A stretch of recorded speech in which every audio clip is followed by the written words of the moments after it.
আসসালামু আলাইকুম। আশা করি সবাই ভালো আছেন, আমিও ভালো আছি। আজকে প্রথম রোজা, আজকে তো একটু ভাজা পোড়া বানাতেই হবে। তো চলে আসলাম রান্নার জন্য। মেয়ে মানুষের তো তাই, এখন বিকালের দিকে সব কিছু বানাতে হবে। আর বাসায় বানিয়ে খাওয়াই ভালো বাহিরের খাবারের চেয়ে।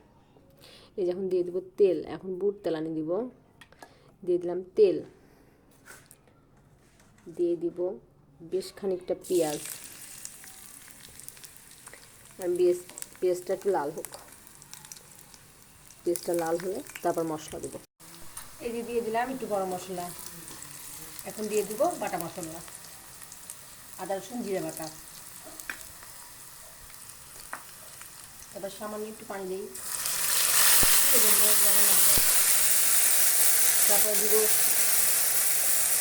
সামান্য একটু হলুদের গুঁড়া, স্বাদ অনুযায়ী লবণ,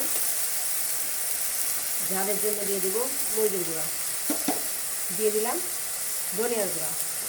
আর মশলাটা একটু কষাবো, কষানোর পরে দিয়ে দেবো বুট।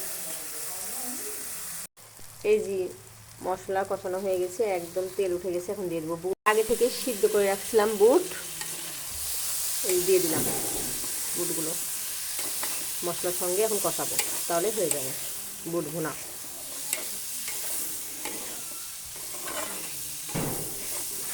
আপনাদেরকে কিছুক্ষণ পর ফাইনাল লুক দেখাচ্ছি।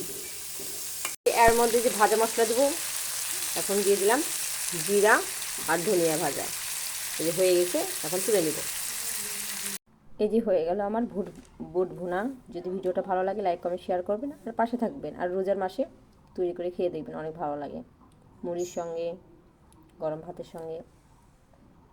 দোয়া করি সবার রোজা যেন অনেক সুন্দর কাটে, সবাই যেন রোজাগুলো সব করতে পারে।